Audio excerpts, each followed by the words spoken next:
Dawidi cyangwa ya bene Asafu aravuga ngo nimba muti. Haleluya. Nuriya mugore yaravuze ngo uyu munsi ngarukanye amashimwe. Ntabwo ari byabyifuzo, ntabwo ari kwakurira, ngarukanye ishimwe. Uyu munsi rero wari uwo kwishima no kubyina no kuvuga amashimwe y'Imana, ariko n'izindi gahunda zirakorwa. Reka rero dusabe abageni bacu n'ababagaragariye ni mugesho.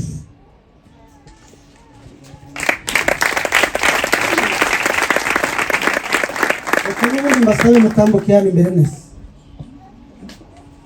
Tambuke hano imbere mwese.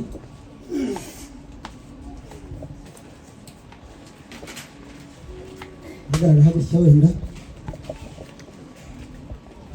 Mwese muhagarare gutya mwese. Ariko tuza kubikora. Mwese muhagarare hano gutya.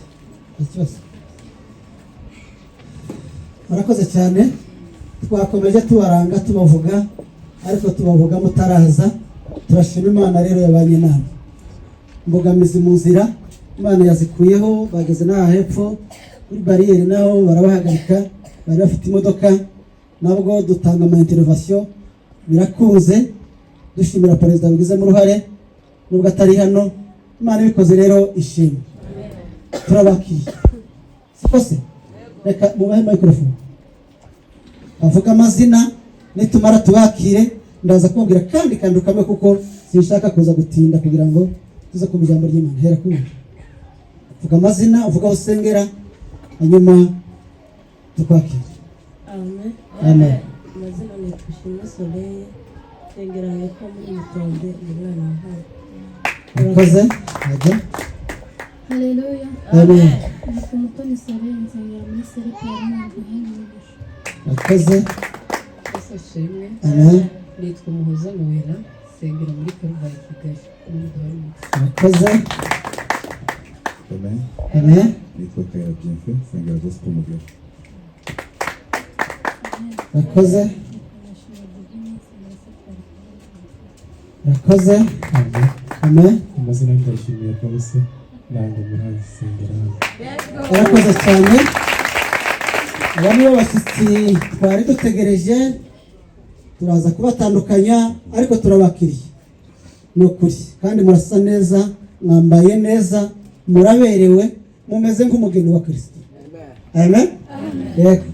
Ariho ngira ngo ni nk'ingeso Satani arimo kunyuza mu rubyiruko rwacu ugasanga rwiyambitse ubusa.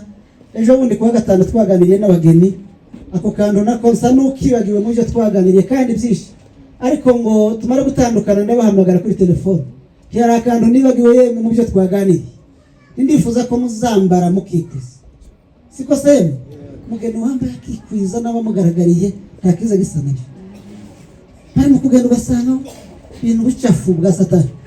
Aba mumeze neza murabere. Imana ibamushye.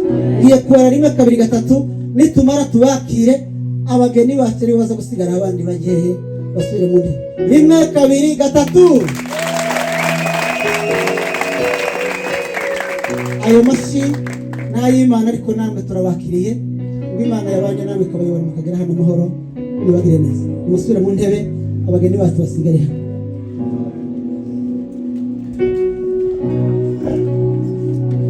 Aba rero nibo bageni bacu twakomeje turanga.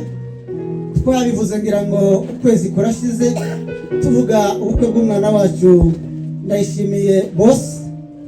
Abenshi ajyanye n'ukuntu mwemezanyije kubana mu bakobwa n'abasore bose bari muri iki gihugu no hanze ya. Hari abarimo kurenga igihugu bakarenga n'imigabane. Nimumbwire mwebwe ukuntu mwaganiriye cyangwa se gahunda zabajemo. Ngo babimbwire sije kwivuga, sanga ni gahunda ndende y'igihe kirekire.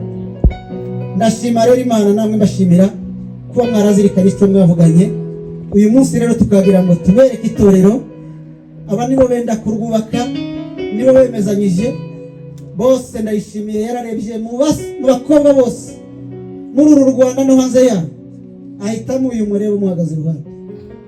Uyu mukobwa nawe mu bahungu bamubengutse bakamubwira ni benshi, ariko yaje guhitamo aravuga ngo nuyu nguwo umuhagaze iruhande. Amen. Amen. Uyu munsi rero turababeretse, murabona bataberewe yemwe. barakwiriye barebye neza bombi kadukomere Imana amashimishije.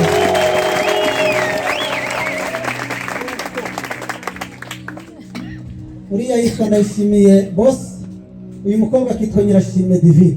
Ngaba rero nibo twabararika kuwa gatandatu kugira ngo tuze kumva indahiro zabo, tuze kumva biduhamiriza ko bagiye kuzama.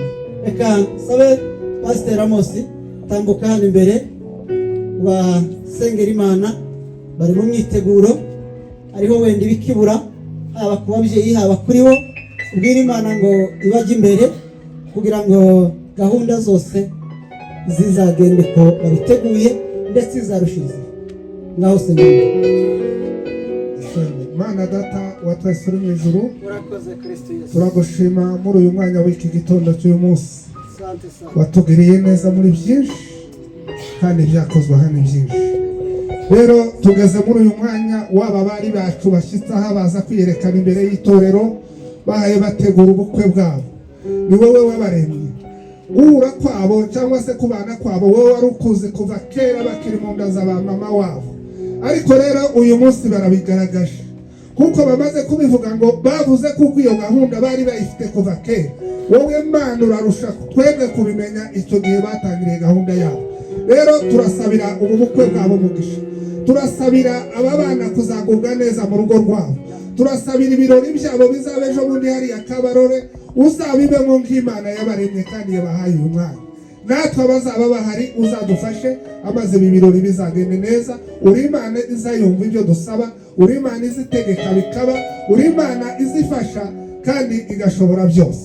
Ubane nabo bihe byabo byose, ubarinde impanuka, ubarinde ibibazo byose byo mu isi, bazageze kuri urya munsi ari bazima bahaye bagushima kuko amashimwe n'icyubahiro ari ibyabo. Bana nabo muri uyu mwanya ni mu izina rya Yesu, amen.